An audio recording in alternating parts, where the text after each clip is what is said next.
বাবা নারাজ।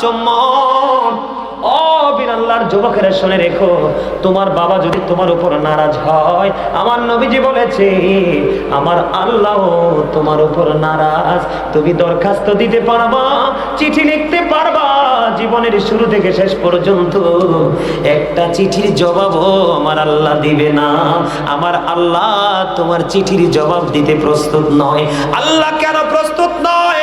আল্লাহ রোমিও বাণী লৌহে মাহফুজের কোরআন, যেটাকে বলা হয় দা হোলি কোরআন। আল্লাহ কয় বান্দা আমার ওই কোরআন, এই কোরআন আমি আল্লাহর জবান, আমি আল্লাহর কথা। তোমরা তোমাদের বাবা মার মর্যাদা কত বেশি রে, ওই কোরআনের দিকে চোখ মেলে তাকিয়ে দেখো। আমার আল্লাহ বলেছেন ওয়াবুদুল্লাহ ওয়ালা তুশরিকু বিহি শাইয়্যান ওয়া বিল ওয়ালিদাইনি ইহসানা। তোমরা আল্লাহর ইবাদত করো, আল্লাহর সাথে কাউকে শরীক করিও না, কোনো কিছুকে শরীক করিও না। ওয়া বিল ওয়ালিদাইনি ইহসানা, মা বাবাকে ভালোবাসতেই থাকো। নবী বলেছেন যেই সন্তানের উপর বাবা নারাজ, সেই সন্তানের উপর আল্লাহ নারাজ। বন্ধু আল্লাহ বলেছেন ওয়াবিল ওয়ালিদাইনি ইহসানা, মা বাবার সাথে ভালো আচরণ করতেই থাকো। আমি বন্ধু পড়ে আসছি, একটুখানি পড়ে আসছি। অনেকেই চিন্তা করে, অনেকে আমাদের কাছে ফোনে বা সরাসরি ফেস টু ফেস প্রশ্ন করে, হুজুর আমার বাবা মা তো নাই গো, আমি বাবা যখন ছিল গো আমি গরিব ছিলাম, বাবা মা চলে গেল, আমার দৌলত হয়েছে, এখন আমি কান্দি, নিঝুম রজনীতে বসে বসে কান্দি। আজকে আমার কে নাই রে, নাই শুধু আমার বাবা মা। কত মানুষকে আমি দিচ্ছি, কত মানুষকে আমি খাওয়াচ্ছি, আজকে আমার কলিজার টুকরা মা নাই, আমার বাবা নাই রে, আমি কাকে খাওয়াচ্ছি? এমন সন্তান যদি এখানে থাকো বন্ধু, তোমাদেরকে আজকে আমি বলে যাই রে, আমার নবীজি তোমাদেরকে মন খারাপ করতে নিষেধ করেছে। বান্দারে উম্মত মন খারাপ করো না, তুমি আমি আমরা সবাই আল্লাহর বাগানের ফুল। আল্লাহ যখন মন চাইবে যেই কোনো ফুল ছিঁড়ে নিয়ে যাবে, তুমি মন খারাপ করো না, তবে সিস্টেমে তুমি আল্লাহ পর্যন্ত পৌঁছাও। হুজুর আমার বাবা নাই, মা নাই, ভালোবাসতে চাই। আমার নবীজি জানিয়ে দিয়েছে সুন্দর ফয়সালা, প্রত্যেকটা জুমার দিনে জুমার নামাজ যখন তুমি শেষ করে ফেলবে, জুমার নামাজটা শেষ করে নবীজি বলেছে তুমি বাবা মার কবর জিয়ারত করিও, তোমাকে বাবা মার বাধ্য সন্তান বলে আমার আল্লাহ কবুল করে নিবে। সুবহানাল্লাহ, জোরে জোরে বলেন না সুবহানাল্লাহ।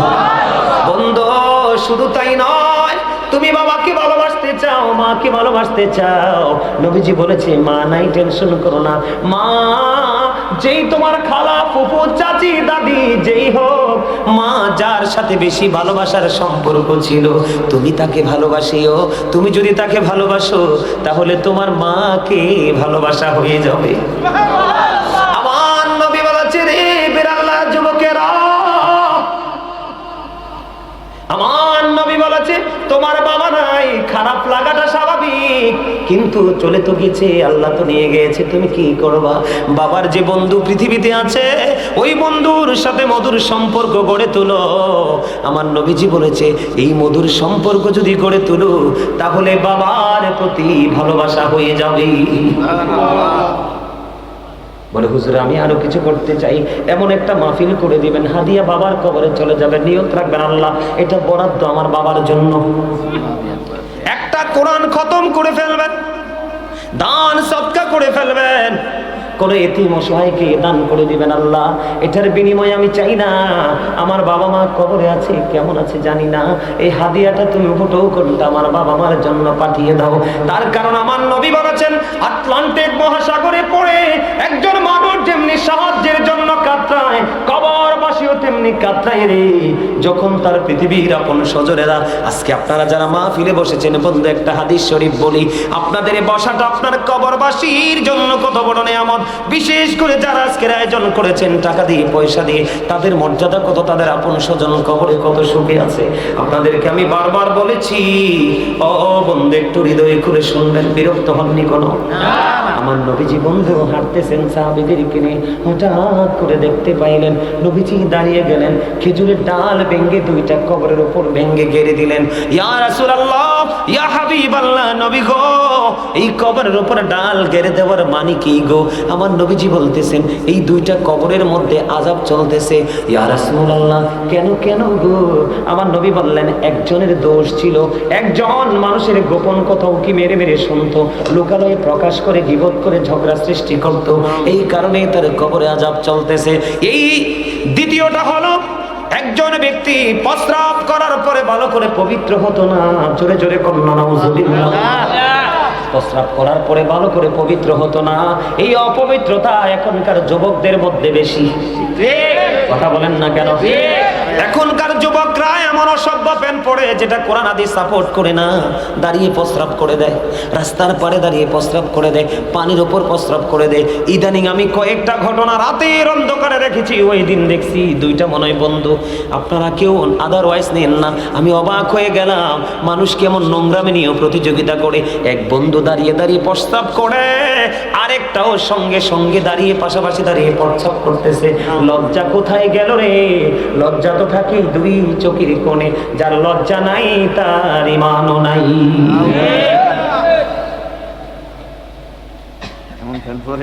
এবার নবীজি, ইয়া রাসূলুল্লাহ, দুইটা কবরের মধ্যে আযাব চলতেছে বুঝতে পারলাম, কিন্তু খেজুরের ডাল দুইটা কেন কেটে দিলেন?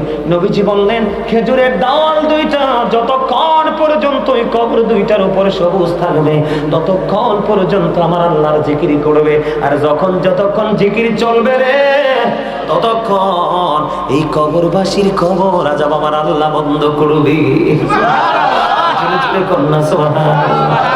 আজকে বিরাল্লার আশেপাশে যতগুলো কবর, সকল কবরবাসীরা খুশি, আপন স্বজনদের জন্য তারা দোয়া করতেছে। বন্ধু, যেদিন আপনি ওই কবরে চলে যাবেন সেদিন আপনিও সেটা ফিল করতে পারবেন, কিন্তু কিছু করার থাকবে না। বুদ্ধিমান যদি হন এখনই কিছু আয়োজন করে নিয়ে যান। কথা বলেন ঠিক না? প্রস্রাবটা নিয়ে একটুখানি বলবো কিনা? প্রস্রাব করাটা নিয়ে আমি বলি ম্যাক্সিমাম যুবক, কারণ মিম্বরে যখন দাঁড়াই জুমা পড়ানোর জন্য, খুতবা দেওয়ার জন্য, পাশেই বন্ধু প্রস্রাবখানা। মসজিদে কিন্তু আগে আসে না, এখনকার ছেলেরা কিন্তু মসজিদে জুমায় আগে যায় না, কম্পিটিশন করে সবার পরে যায়, সালামটা ফিরাইতে দেরি যুদ্ধ করে বের হয়ে যায়। এই নামাজ দিয়ে কোনোদিন আল্লাহর দিদার মিলবে না। আমার মূল মিশনটা, মূল জায়গাটা হলো বন্ধু, মূল থিঙ্কিংটা হলো ওইটা। হুজুর আমার নবীজি আমার দিকে তাকান, সাদ বিন মুআয রাদিয়াল্লাহু তাআলা আনহু যখন ইন্তেকাল করলো, ইন্তেকাল করার পর ওনার কবরের পাশে দাঁড়ায় দাঁড়ায় আমার নবী দোয়া করে। সাহাবীরা প্রশ্ন করলেন, ইয়া রাসূলুল্লাহ, সাদ বিন মুআযের কবরের পাশে দোয়া করার মানে কি গো? এবার আমার নবী বললেন, যুবক, প্রস্রাব করার পরে যে হুট করে উঠে যাও, প্রস্রাব করার পরে পানি খরচ করে মসজিদে চলে যাও, তুমি কিন্তু পবিত্র হতে পারো না। তুমি আজকের পর থেকে অন্যদিন যেইভাবে তুমি পবিত্র হতে, আজকের পর থেকে তুমি একটু চিন্তা করে তুমি প্রস্রাব করে পানি না খরচ করে হাঁটা দিয়ে দেখবা, একটু পরে তোমার প্রস্রাব বের হয়ে আসবে। কারণ পুরুষের প্রস্রাব এত সহজেই শেষ হয় না।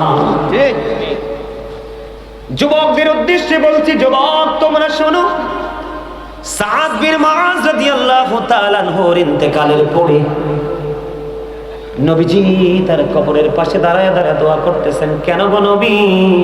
নবী বলতেছে, সাদ বিন মুআয এমন একজন বুজুর্গ লোক ছিলেন, এমন একজন আল্লাহওয়ালা ছিলেন, এমন একজন বুজুর্গ লোক ছিলেন যার ইন্তেকালের পরে, কিসের পরে? যার ইন্তেকালের পরে যার জানাজায় ৭০,০০০ ফেরেশতা অংশগ্রহণ করেছে। সুবহানাল্লাহ। ইয়া রাসূলুল্লাহ, যার জানাজায় ৭০,০০০ ফেরেশতা অংশগ্রহণ করে গো, তার কবরে আযাব কেন গো? নবীজি বলেছেন তার নেকের পাল্লা, আমলের পাল্লাটা যদিও ভারী, এই কারণে ফেরেশতা ৭০,০০০ তারা জানাজায় এসেছে, কিন্তু তারপরেও তার আযাবের সম্ভাবনা আছে। কেন রে? আমল করার আগে যেই পবিত্রতা অর্জন করত, প্রস্রাব করে ভালো করে পবিত্র হতো না। জোরে জোরে কন্যা নাউজুবিল্লাহ, আর জোরে কন্যা নাউজুবিল্লাহ। বন্ধু, আর অন্যদিকে যাব না, ওয়া শেষ হবে না। আমার যেই জায়গাটা বড় ভয়ঙ্কর রূপ নিয়েছে, বাবা মার সাথে সন্তানের আচরণ। শ্বশুর শাশুড়িকে খাওয়াবে, মা বাবাকে দিবে না, ঠিক। শালা শালিকে দামি কাপড় কিনে দিবে, ভাই বোন চাইলে থাপ্পড় বসিয়ে দেয়, ঠিক। আপনাদের বিড়াল্লাতে হয়তো বা হয়নি, এরকম অনেক হয়েছে বন্ধু। আপনারা জানেন না আমাদের বাংলাদেশ কত নোংরামিতে ভরে গেছে। ইসলামের আইন মোটেও আমাদের মধ্যে প্রয়োগ নাই, নিজেদের খামখেয়ালি খুশি মতো চলছে। বন্ধু আমার দিকে তাকান, আমার নবীজি বলেছেন যে মায়ের চেহারার দিকে মায়ার নজর একটা বার তাকাইবা, মনে রেখো তোমার আমল নামায় একটা হজের সওয়াব দিবে। সুবহানাল্লাহ। এবার আমার নবীকে প্রশ্ন করলেন, ইয়া রাসূলুল্লাহ, ইয়া হাবিবাল্লাহ, নবী গো, দৈনিক যদি 100 বার তাকাই গো নবী। আমার নবীজি বললেন দৈনিক যদি 100 বার তাকাও তাহলে 100 হজের সওয়াব তোমার আমল নামায় আসবে। সুবহানাল্লাহ। বলে হুজুর মায়ার নজরটা কি? মাকে আপনি প্রশ্ন করলেন, মা আপনি কি দুপুর বেলা লাঞ্চ করেছেন, খাবার খেয়েছেন? মা বলল, বাবা আমি খাইতে পারিনি, মনটা আমার চায় না। তখন আপনি একটুখানি মায়ের দিকে নজর দিলেন। আল্লাহ আল্লাহ গো, আমার মার কি হয়েছে গো আল্লাহ, আমরা সবাই মিলে খাবার খেয়েছি, মা কেন খাবার খেলো না? আমার বড় করুণা হয় গো, আমার বড় মায়া হয়, আল্লাহ আমার মা যেন খেতে পারে। এইরকম বিভিন্ন চিন্তা, বিভিন্ন থিঙ্কিং করে মায়ের দিকে তাকাইলে যখন আপনার মায়া জন্ম হবে, তখনই সাথে সাথে আপনার আমল নামায় একটা হজের সওয়াব ঢুকবে। সুবহানাল্লাহ। জোরে জোরে বলুন না সুবহানাল্লাহ। আর আপনি মার খবর নিলেন না, বাবার কোনো খবর নিলেন না, ওই সমস্ত সন্তানদেরকে নিয়ে আমার আল্লাহর ওয়াজ আমার নবীজি কি বলে শোনেন। আমার নবীজি আমার দিকে তাকান, নবীজি বলেছেন হতভাগা সে, হতভাগা সে, হতভাগা সে, কে রে সেই হতভাগা? আমার নবীজি একটা ডাক দিয়ে বললেন যে বাবা মা দুজনকে পাইলো জীবিত অবস্থায় অথবা একজনকে পাইলো, তাদেরকে পাওয়ার পরে বন্ধু তাদের সেবা করে তাদেরকে ভালোবেসে বন্ধু জান্নাতে যেতে পারলো না, তার মতো হতভাগা সন্তান আর কেউ হইতে পারে না।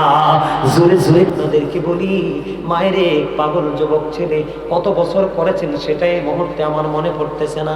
বন্ধু মিনিমাম বন্ধু 4 থেকে 8 বছর হবে সম্ভবত। মায়ের এক পাগল ছেলে, মা বন্ধু অসুস্থ, হাঁটতে চলতে পারে না, বাবা সন্তানের কাছে আবদার করলো, বাবা বাবা গো আমার তো মনে চায় খানায় কাবা আমি তাওয়াফ করতে।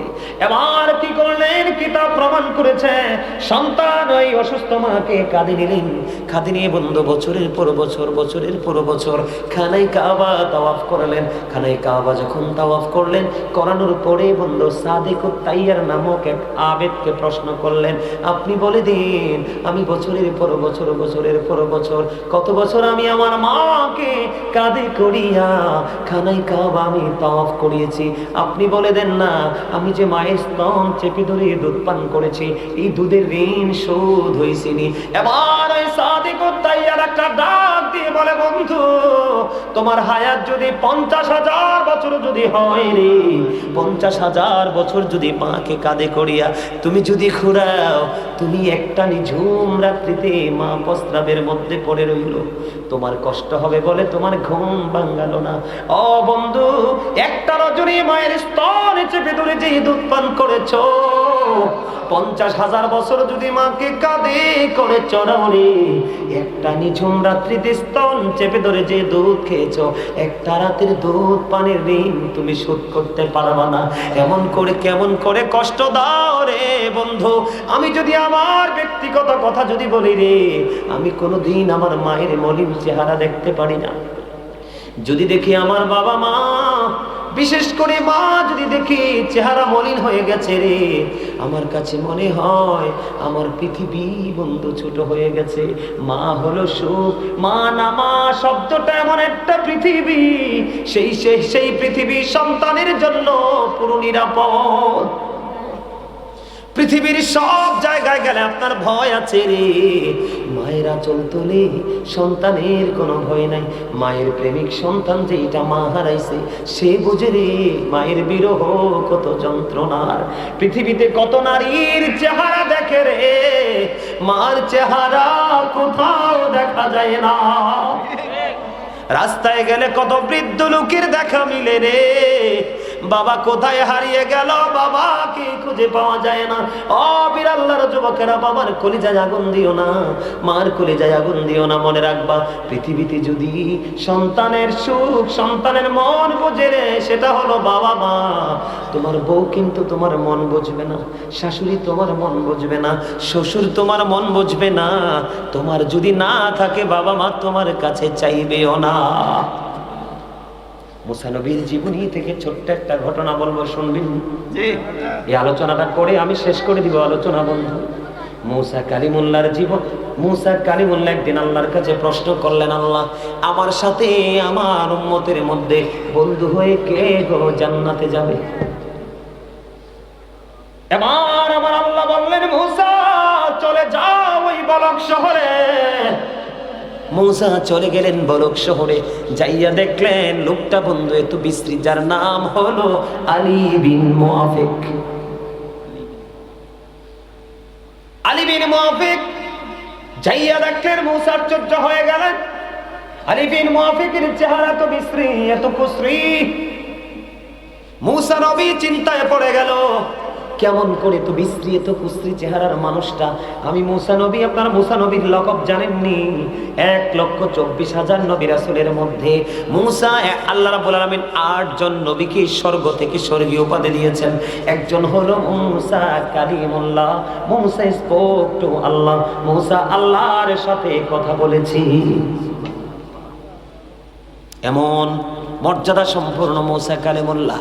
মুসা আশ্চর্য হয়ে গেল, এমন বিশ্রী, এমন কুশ্রী চেহারার মানুষ কেমন করে আমি মুসার সাথে বন্ধু হয়ে জান্নাতে যাবে? রহস্য উদ্ঘাটন করতে হবে।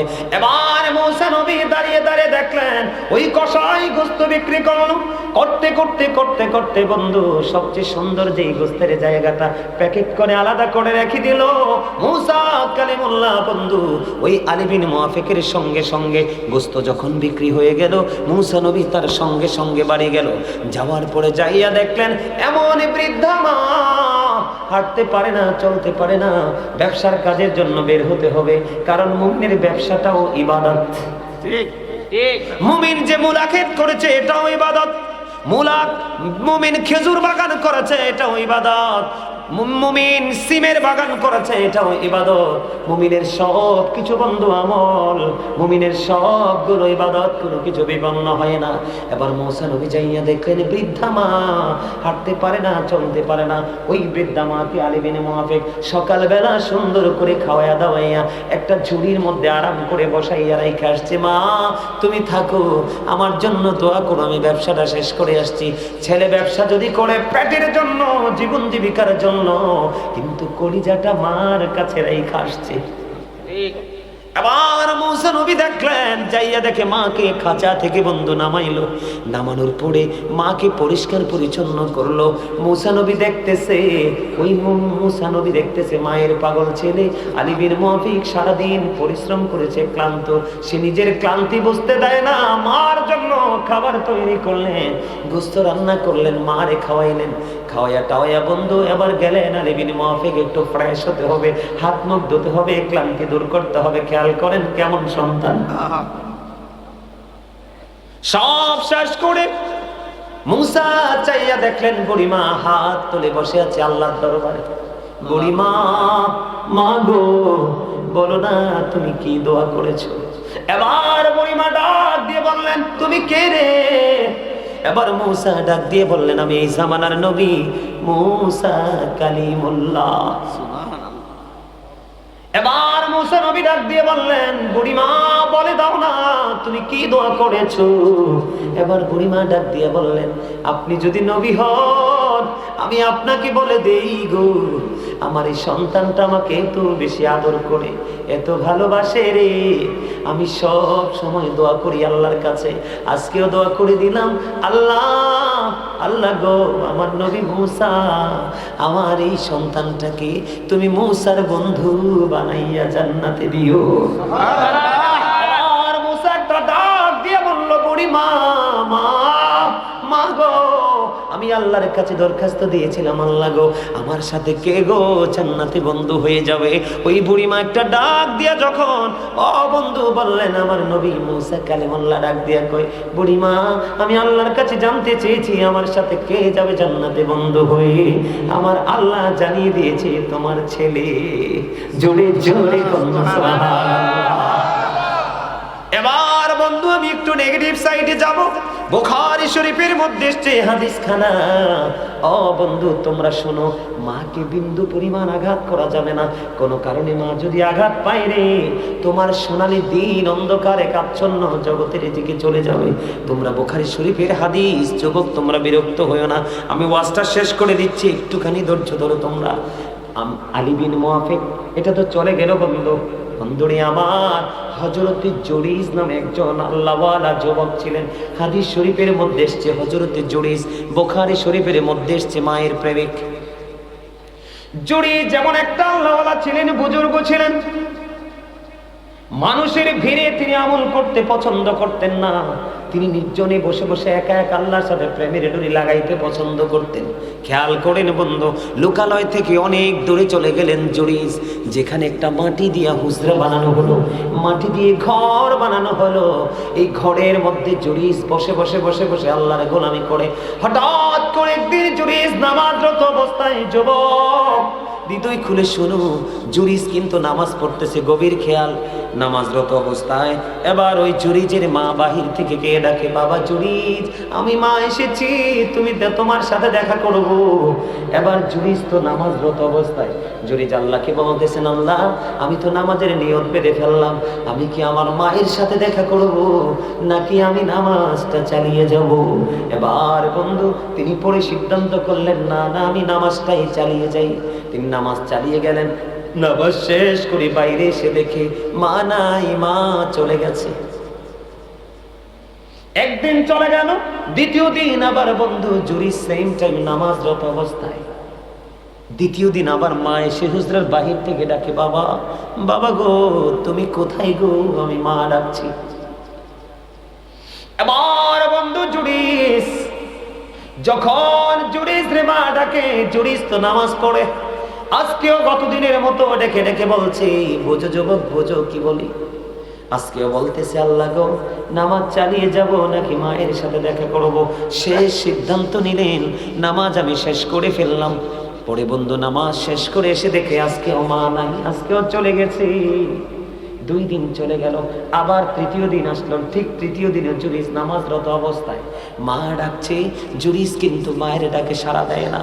তৃতীয় দিন নামাজ শেষ করার পরে এবার হুজরার বাইরে আসলেন। বাইরে এসে চাইয়া দেখে রে আজকেও মা নাই। আর এক এক করে 3 দিন আসলো, ছেলে নামাজ পড়ে মার সাথে দেখা করলো না। মার কলিজায় আঘাত লাগছে। হাদিস শরীফের মধ্যে এসেছে, মা তৃতীয় দিন যাওয়ার সময় বলেছে, আল্লাহ আমি একে একে 3 দিন আসলাম, ছেলেটা দেখা দিল না, তাকে বেশ্যা মহিলার মুখ না দেখাইয়া মরণ দিও না। জুড়ে জুড়ে নাউজুবিল্লাহ। মা কি দিল? কথা বলেন, বরদোয়া দিয়েছে, অভিশাপ দিয়েছে। কিন্তু দেখেন এতদিন ওই বেশ্যা মহিলা আছে একটা ওই রাজ্যে বসবাস করে, এতদিন ওই বেশ্যা মহিলার জুরিজকে নিয়ে কোনো টেনশন নাই, কোনো ফিলিংস নাই। কিন্তু মা যেই করে অভিশাপ দিয়ে চলে গেল, বেশ্যা মহিলার পেটের মধ্যে বন্ধু বাচ্চা, বেশ্যা মহিলার পেটের বাচ্চা অবৈধভাবে প্রসব করলো। প্রসব করার পরে মানুষ জিজ্ঞেস করলে, বাচ্চা তুমি কোথায় পাইছো? ওই মহিলা যার সাথে অবৈধ সম্পর্ক তার কথা না বলে, এটা তো আল্লাহর খেলা, মায়ের অভিশাপ লাগছে। ওই বেশ্যা মহিলা ডাক দিয়ে বলে, এই সন্তান আমাকে দিয়েছে জুরিজ। জোরে জোরে কন্যা নাউজুবিল্লাহ। মায়ের অভিশাপ কাজে লাগছে না? কথা বলেন লাগছে? মাকে কি বকা দিছে? কথা বলেন না, কোনো বকা দিছে? আল্লাহর গোলামিতে আছে রে। ও বন্ধু, বেশ্যা মহিলার মুখ না দেখাইয়া মরণ দিও না, মায়ের অভিশাপ। এবার যখন জানতে পারলেন, দেখবেন চোর চুরি করলে কেউ কিছু বলে না, ইমাম সাহেব একটু দোষ করলে কিন্তু সমালোচনার ঝড় বয়ে যায়। ঠিক তেমন হলো জুরিজের বেলায়। সে তো আল্লাহ বলে, এত বুজুর্গ, কেমন করে সেই নোংরা কাজটা করলো? ও বন্ধু, এবার তৎকালীন সময়ে মানুষ জুরিজের কাছে চলে গেল, তার হুজরাটা বন্ধু ভেঙে ফেললো। কি করলো? তার হুজরাটা টেনে হেসড়ে ভেঙে ফেললো। এবার তাকে প্রহার করতে শুরু করলো, টেনে হেসড়ে তাকে হুজরা থেকে বের করলো। জুরিজ ডেকে ডেকে বলে, কে রে, কেন বা আমাকে প্রহার করছো? এবার মানুষগুলো ডেকে ডেকে বলে, তোমাকে প্রহার করার কারণ হলো ওই বেশ্যা মহিলার সাথে তুমি মেলামেশা করেছো। অথচ সরল মনা জুরিজ কিছুই তো জানে না। মূলত অভিশাপ হলো মায়ের। কার কথা বলেন, কার অভিশাপ? এবার বন্ধু জুরিজ কত বুজুর্গ দেখেন, তারপরে মায়ের অভিশাপ লেগে গেল। জুরিজকে মারতে মারতে টেনে হেসড়ে বের করে দিল। এবার জুরিজ একটা ডাক দিয়ে বলল, ভাঙ্গে দিয়েছ হুজরা, প্রহার করেছো ইচ্ছা মতো, এবার একটা কাজ করো, ওই বাচ্চাটাকে আমার কাছে নিয়ে আসো এবং আমাকে একটা ঘটি পানি দাও। এবার তাকে একটা ঘটি পানি দেওয়া হলো, সে সুন্দর করে ওযু বানালো। ওযু বানানোর পরে জুরিজ ডাক দিয়ে বললেন, বাচ্চাটা কোথায়, আমার কাছে নিয়ে এসো। মানুষ দৃশ্য দেখার জন্য লুকি লোকারণ্য হয়ে গেছে। এবার ওই জুরিজ ছোট্ট মাসুম নবজাত শিশুর পেটটার উপর হাতটা রেখে বলল, বাবু বলো না তোমার বাবা কি? ছোট্ট বাচ্চার অটই জবান খুলে গেল। এত হাজার মানুষের ভিড়ে ওই ছোট্ট বাচ্চা একটা ডাক দিয়ে বললেন, ওই ছোট্ট বাচ্চা একটা ডাক দিয়ে বললেন, ওই রাখাল আমার বাবা। জোরে জোরে কন্যা সুবহানাল্লাহ। আমি আপনাদেরকে বুঝাইতে চেয়েছি যে জুরিজের হাত লাগলে বাচ্চা কথা বলে, যদিও তার কথা বলার সময় এখনো হয় নাই। যেই বাচ্চার পেটে হাত দিলে এটা কি তার কারামত কিনা বলেন? কারামত। তার পাওয়ার আছে না নাই? আছে। আল্লাহর সাথে তার প্রেমের দুনিয়া আছে না নাই? আছে। মা বরদোয়া দিয়েছে, বেশ্যা মহিলার মুখটা দেখাইয়া মরণ দিও না। মা যদি আর জঘন্য বরদোয়া করতো তাহলে সেটাও তার জন্য কার্যকর করতো আমার আল্লাহ।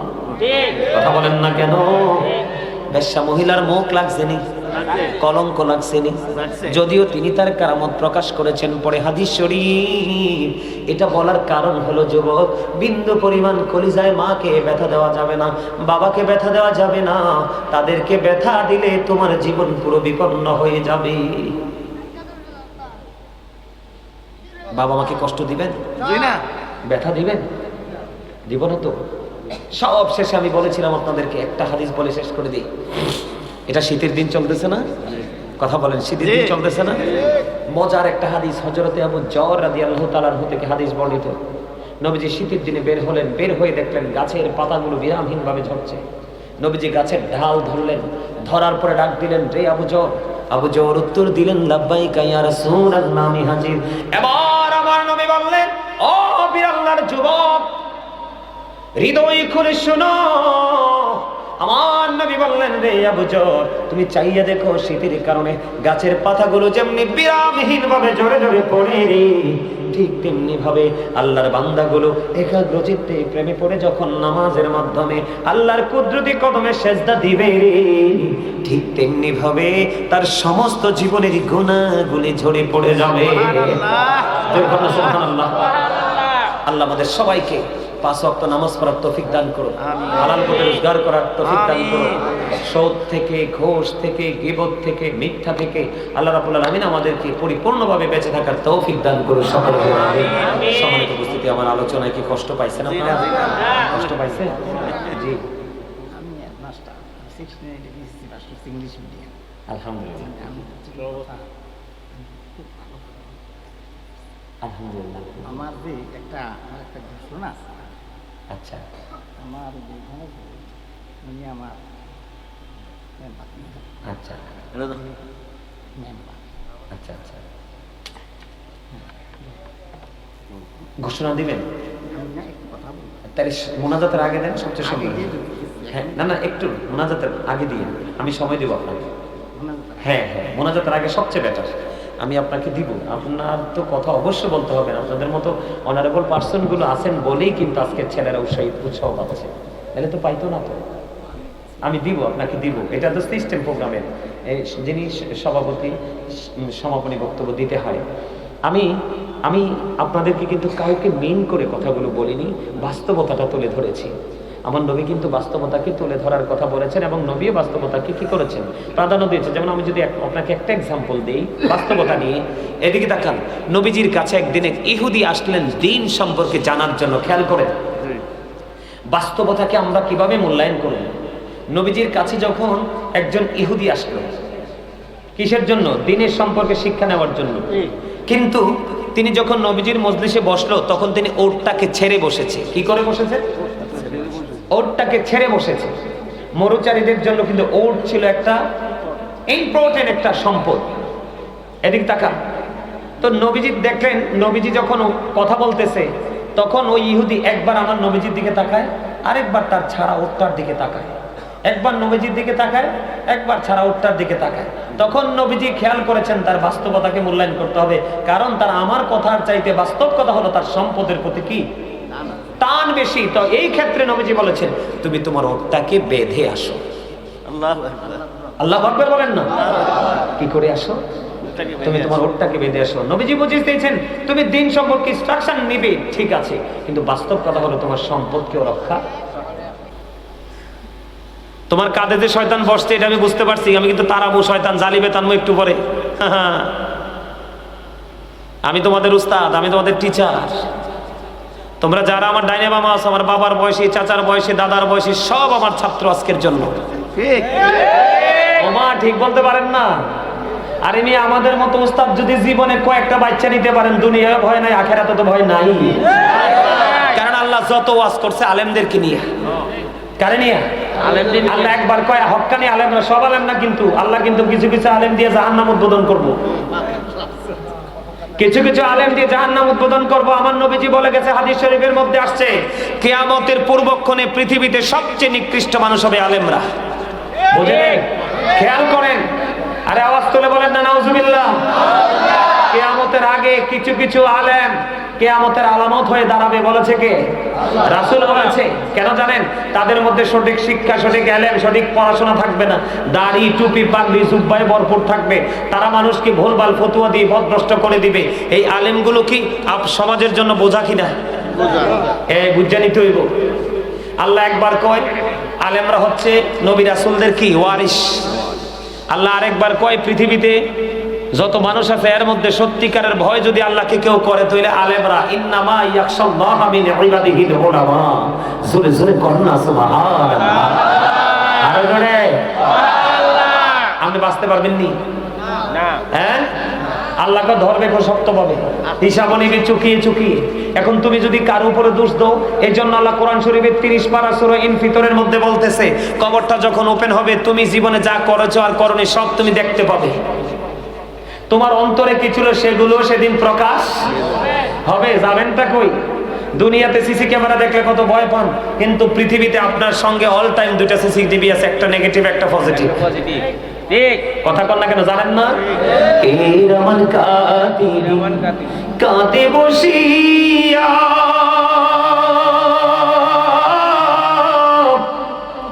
সকল কর্ম লিখিতেছি হুকুমনিয়া, আল্লাহর হুকুমনিয়া।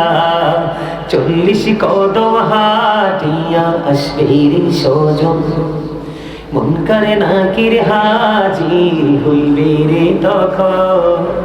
ঘুমটা খুলিয়া সওয়াল ও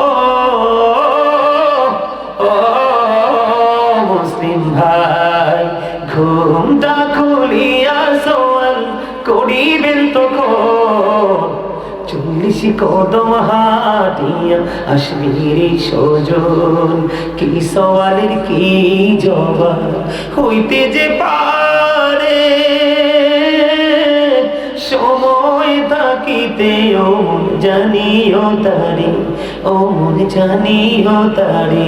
বলেন 40 কদম হাঁটিয়া আসবি রে সজন, মুনকার নাকির হাজির হইবে রে তখন। বাস্তব কথা কি না?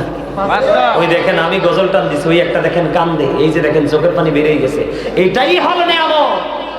আমার নবীজি বলেছেন কেউ যদি আল্লাহর কথা পরকালের কথা ভয় করে মাছির মাথার সমপরিমাণ একটা ফোঁটা চোখের পানি যদি ঝরাইতে পারো, তোমার জন্য জাহান্নাম হারাম হয়ে যাবে, জান্নাত ওয়াজিব হয়ে যাবে।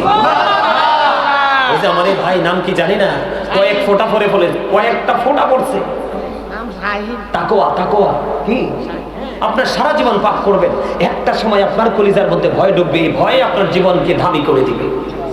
কিন্তু ভীতিহীন জীবনের কোনো মূল্য, চিন্তাহীন জীবনের কোনো মূল্য, সেন্সলেস জীবনের কোনো মূল্য। মনে রাখতে হবে বন্ধু, পদ্মা মেঘনা যমুনার তীরে কত ঢেউ চলে যায় আসে না তো ফিরে। বলেন পদ্মা মেঘনা যমুনার তীরে কত ঢেউ চলে যায় আসে না তো ফিরে। আমিও চলে যাব এমনি করে, বলেন আমিও চলে যাব এমনি করে, আসবো না কভু ফিরে। বলেন পদ্মা মেঘনা যমুনার তীরে কত ঢেউ চলে যায় আসে না তো ফিরে। মানুষ চলে গেলে আর আসে? আপনি যে অহংকার করতেছেন, কি নিয়ে অহংকার করতেছেন? আল্লাহ কি কয় আপনাকে জানেন? আপনি যে এলোমেলো ভাবে ঘোরাঘুরি করছেন, কাজ করছেন, আল্লাহ আপনাকে কি বলে জানেন? আল্লাহ বলে, যখন তোমার কেউ ছিল না তখন ছিলাম আমি, এখন তোমার সব হয়েছে, পর হয়েছি আমি। যখন তোমার কেউ রবে না, রব শুধু আমি। আমার কাছে আসতে হবে মনের